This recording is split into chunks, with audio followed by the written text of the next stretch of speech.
Shut up and sit down.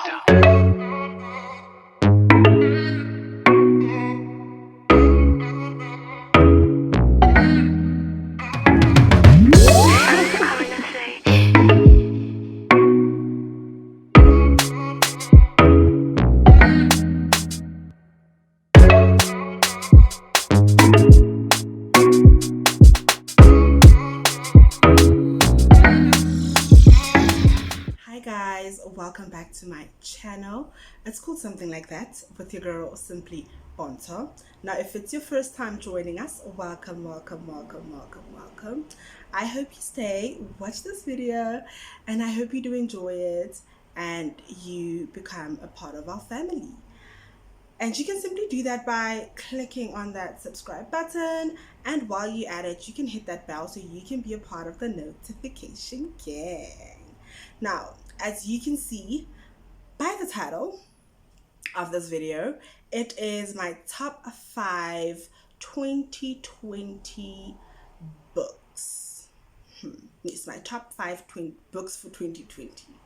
Okay, so those of you that do follow me on Instagram, and that those of you that don't, I don't know what it is you're doing with your life, but you really need to follow me on Instagram. It's at SimplyPontsho. One word, no spacing, no underscores, just at SimplyPontsho. Now, those of you that follow me would know that I am a part of the 30 book challenge, and it was supposed to be 30 books for 2020, but now it's just 30 books in total, just 30 books. But going forward, I think I'm going to make it a 50 books. And then once I reach 50 books, I'm going to make it 100 books. So yeah, hopefully I can read all of those books before I grow old, child. Now, I do have a tab on my Instagram. Okay, it's a highlight, and it is called On My Nightstand, and that is where you'll see the books that I've read. Some of them I've read way before I started the 30 book challenge, and I do encourage people to read, so please do read anything other than memes and whatever's on your phone. Okay, well, you can read like soft copies and PDFs and whatever, but yeah, I do encourage people to read. You're never too old to learn anything, and most of my knowledge, and besides school, comes from books. Okay, and I don't really have a specific type of book that I'm into, so I am into a lot of different books. Okay, and I'm going to be giving you guys my top 5 favorite books, and these are books that have kept me entertained throughout the lockdown, and these are books that I feel like I enjoyed reading. Okay, and you don't have to agree with me. This is my opinion. These are my top 5 books. Okay, so if you have your top 5, please do comment down below and recommend a few books that I can read. Okay, a book that you really enjoyed reading. It can be 5 books, it can be 10 books. I am looking for my next read. I don't know what I'm going to be reading next, but I'm currently reading a book which I am not really enjoying. I'll tell you about that book later on in the video. So for now,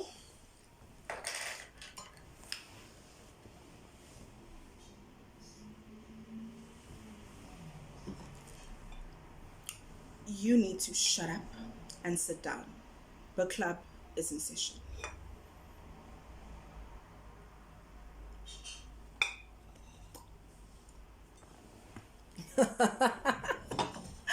Okay, so we are gonna get right into it.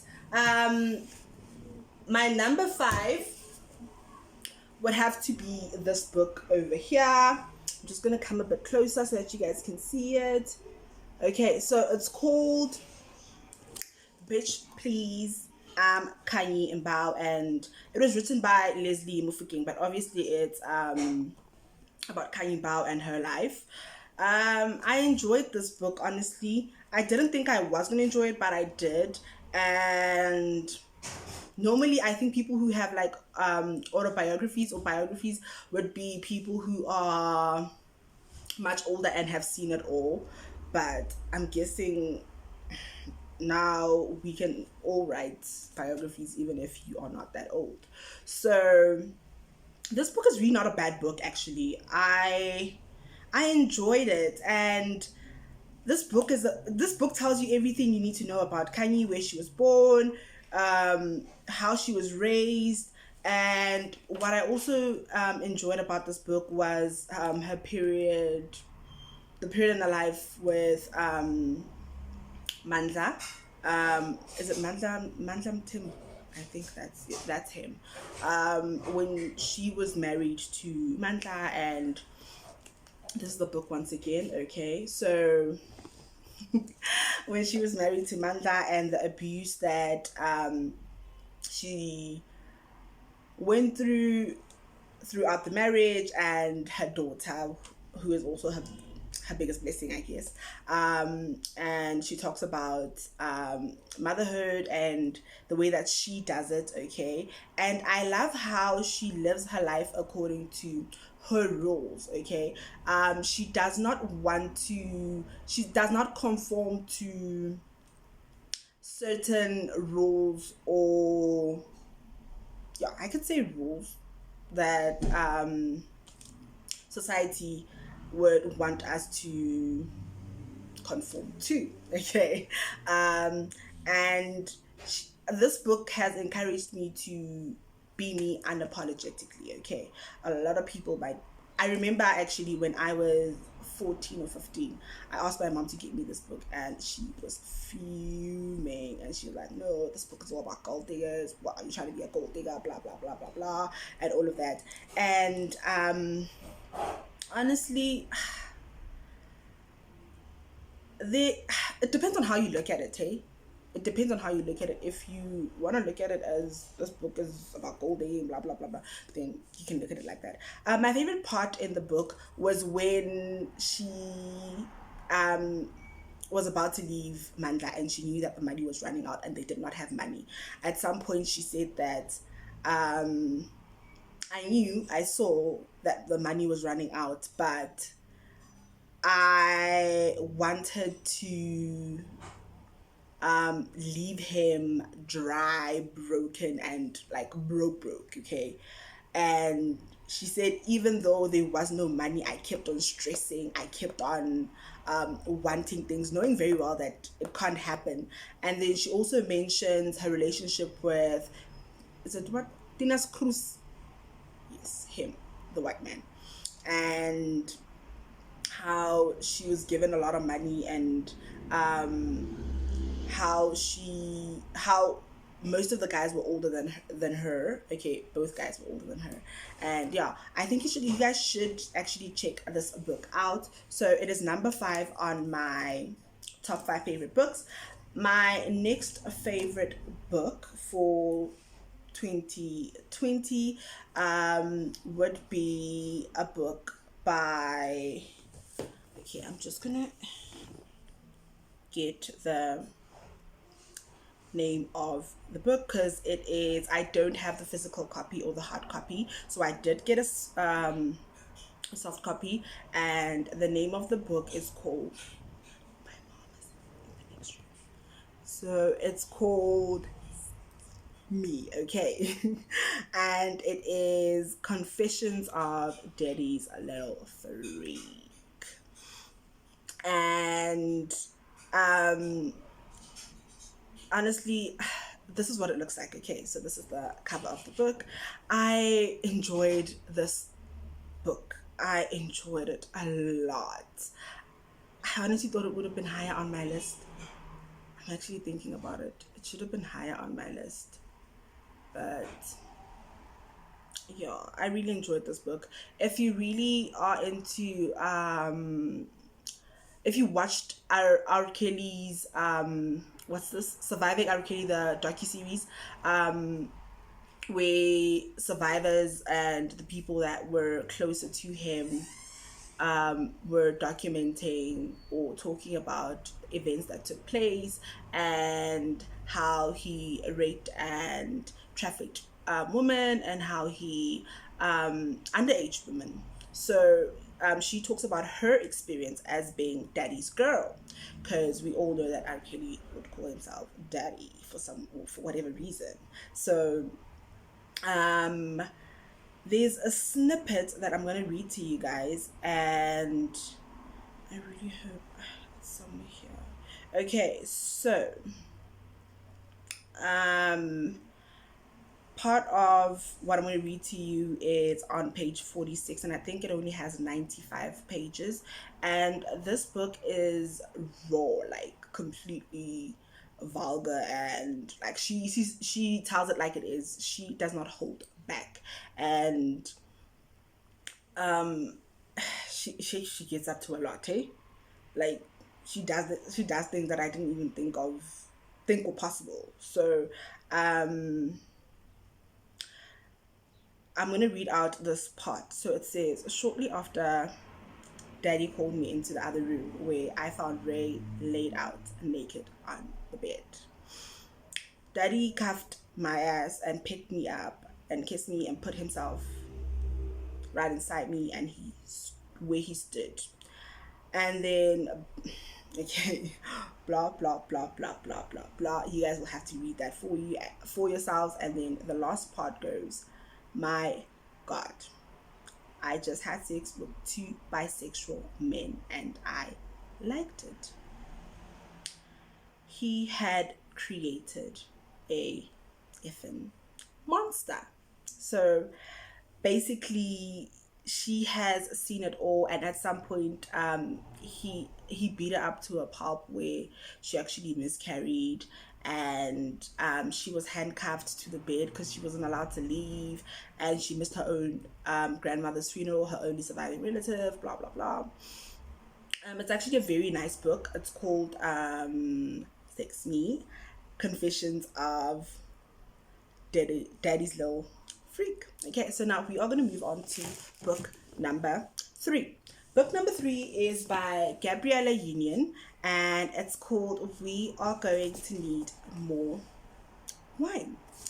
I enjoyed this book, and I got it from my sister for my birthday. Okay, and I wanted this book for the longest time, and she gave it to me. I got it back in 2019, and I only started reading it in 2020 because I had time. She's the lockdown, so shout out to the Lord. In this book, Gabrielle Union goes into detail about her upbringing and her parents, and then she talks a lot about race. Okay, so throughout this book, she goes on and on and on and on and on and on about race. Personally, I'm not a fan. I'm not a fan of I'm not a fan of racism overall, but I feel like she talks about it too much. Okay. She also talks about her rape, where she was raped, and she doesn't even, like, I feel like it's only like a few pages, like probably 3 or 4 pages, of which it's unfair for me to say you need to talk more about it and go into detail about it. I mean, that's her experience, and I have no right to tell her to talk about it. But I felt like maybe if you are going to write a book about your life, then it's best if you would tell us everything and don't just rush through some details. So it's I enjoyed it. Okay, but number 3, I honestly would have put the one before, okay, me, before before this one. However, that was like only 95 pages, and I read it in one sitting, and it was done. So it's not a bad book, okay? And this one, however, I feel like it was worth buying, and yeah, that's just is more at my big age, I can't even say the word. So That other one would be, how do I say it? Okay, use your words. Wow.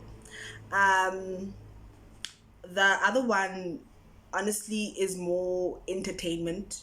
Okay, it's not as serious as the Surviving R. Kelly docu series. So, yeah, um, but that is the only reason why number three would be We Are Going to Need More Wine. So, um, she also talks about the ongoing issue of light-skinned women versus dark-skinned women, and how her cousins were always lighter and light-skinned, and she wasn't. I think she's gorgeous. Personally, I think she's gorgeous and amazing. I love Gabrielle Union, and she also talks about dating and how she was about her acting career, and she also mentions being Mary Jane, and how she became the stepmother to um, Dwayne Wade, yes, Dwayne Wade's kids, and now obviously they do have a daughter together. I think her name is Kavia, Shady Baby.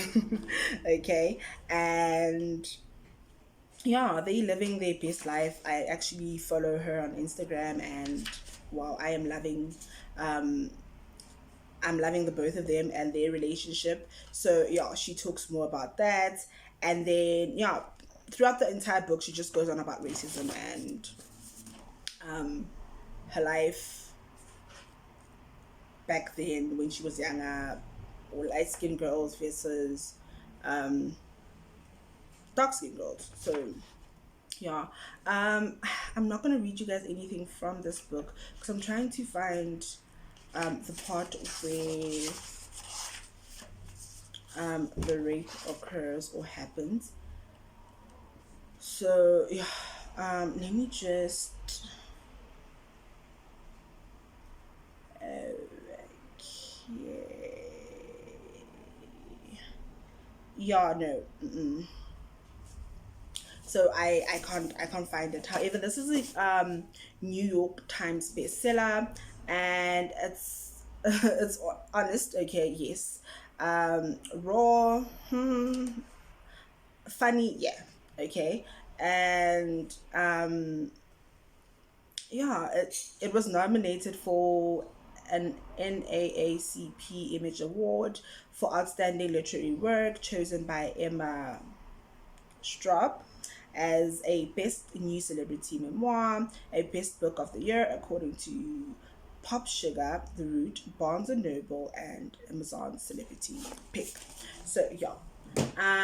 The next book, which is number two, is a book that I also read in one sitting, and I enjoyed that book. It's also not a book with a million pages, okay? So, um, it is by Maya Angelou, and it's called Letters to My Daughters. Okay, so Letters to My Daughter is it's an amazing book. It's a lovely book. I'd gift it to every female that I know, basically. So if you want to gift your sisters, your uncles, your uncles. Sorry about that. If you want to give it to your aunties, yeah, a letter to my daughter is amazing.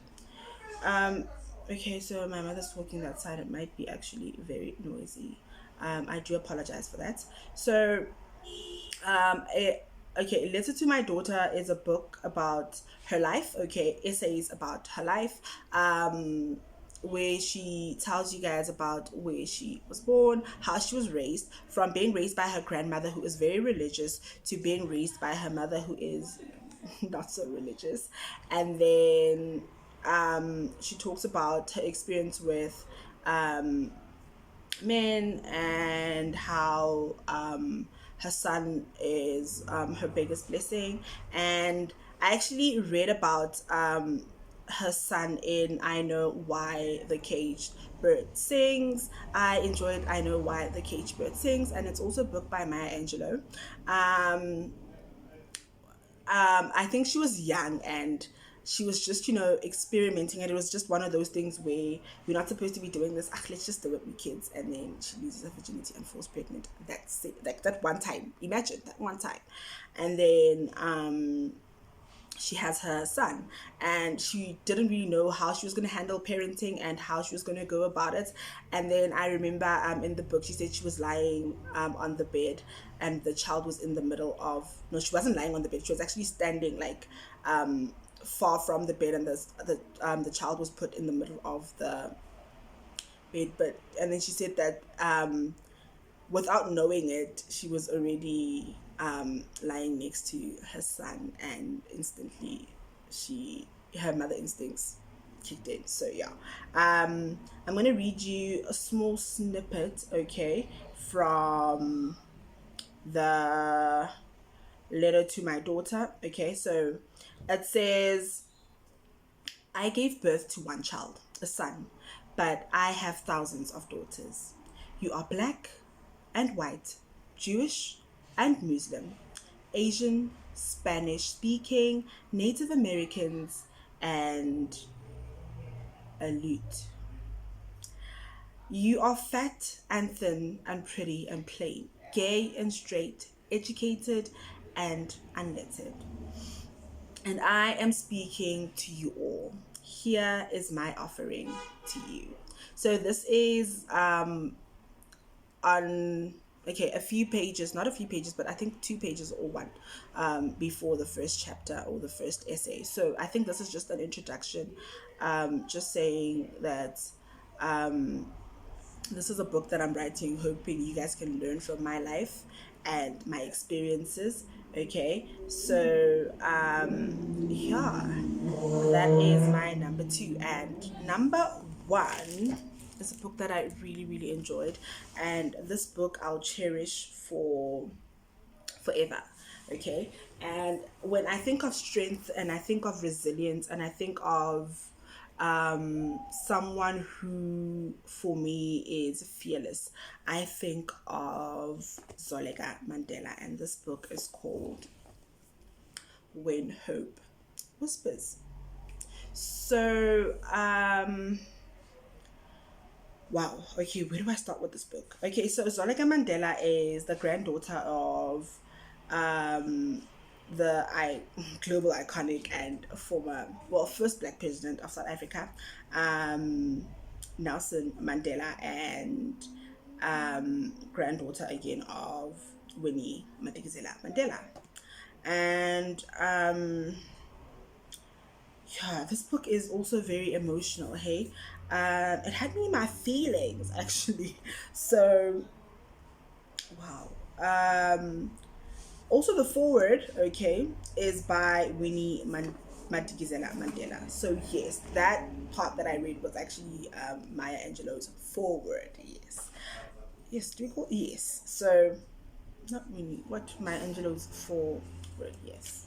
So this book talks about her addiction, and she tells us about her addiction, and I like how she's a hopeless romantic, I take it, okay, and when she falls hard, and she goes all in, okay, and she talks about the people that she was in love with, and how she was so, I wouldn't say promiscuous, but she was out there, she was living her best life, okay. And she talks about how was it a family friend who took advantage of her? Yeah, but you guys will have to read this book for yourself. It also does have a few pictures, okay, and then she talks about loss, how she lost her kids. I think one passed away in a car accident, and the other passed away at the hospital after birth, I think. And yeah, it goes in about loss. So for parents with kids that aren't here anymore, who've lost someone, this is an amazing book. Okay, so these would be pictures. I'm just going to show you guys like a few pictures. So here is one of the pictures. This is her and her parents, and then there's also a picture of her grandmother, who always made birthday such a big deal. Okay, there we have it, and this is the picture over here. And then this is her daughter that passed away, and her name is Zanani. Is it Zanani? Let me just, oh gosh, okay, Zenani. I think yes, it is Zenani. And then yeah, this is Zenani. I also love their names, guys. I love their names. They start with Z's. So yeah, I love their names. It's something that I'd also want to do, name my kids, like their name should start with the same alphabets or letters. If it's like the Kardashians, Kendall, Kylie, Chloe, Courtney, Kim, and Chris. Okay, so but they also have to be meaningful. Okay, not just name them for the sake of naming them. Okay, and I'm going to show you guys another picture over here. Okay, this picture, she's with Michael Jackson, and then yeah, that is my number one. And I'm going to show you a book that I'm currently reading. I've been reading this book for the longest time, guys. Honestly, I don't know why, but in my very first vlog, you guys must have seen this. Okay, it's called Ikunga. I hope I said that right. It's called Ikunga, and I think Ikunga means curse in isiZulu. So yeah, it's a book by Dudu Busani Dube, and it is part of the Hlomo series. I love the Hlomo series. That is probably my ultimate favorite book. Ultimate favorite book series or book collection. It's a series of books, basically. Okay, so Dudu Busani Dube is a South African author and a journalist by profession. She published her best-selling book series, Hlomo the Wife, Zandile the Resolute, and Naledi His Love. And also there is Zulu Wedding, which is based on a movie. And then yeah, this book is about the curse, and so far, honestly, I read Zulu, wow, what am I saying? I read, what's this, Hlomo the Wife, I don't know how many years ago. I don't even want to lie. I think it was 2 or 3 years ago. And then I also read, Naledi was the last one that I read, because I did read Zandile shortly after I read Hlomo. These books are about 7 brothers. Is it 7? Yes, based on the Zulu brothers. I don't even know them, but I'm already fantasizing about them. So yeah, this is what I'm currently reading. Hopefully I can finish it, and once I do finish it, I can tell you guys what the book is really about. And I think I've only read about 3 chapters, 4, but yeah, once I do finish it, I'm also gonna try and finish the 30 book challenge this year. Actually, no, I am manifesting and I'm putting it out there. I am gonna finish it. Okay, so yeah, I hope you guys enjoyed that video. Book club is officially over. So please don't forget to follow me on Instagram. It is at SimplyPontsho, and don't forget to like this video and comment comment down below, and just leave me your top 5 favorite books or your ultimate favorite book. You can recommend a book that I can read. Hopefully I do read it, and we can actually have a 30 book challenge book club video. Okay, so without making this video unnecessarily long, once again, thank you so much for watching, and from me it is a bye.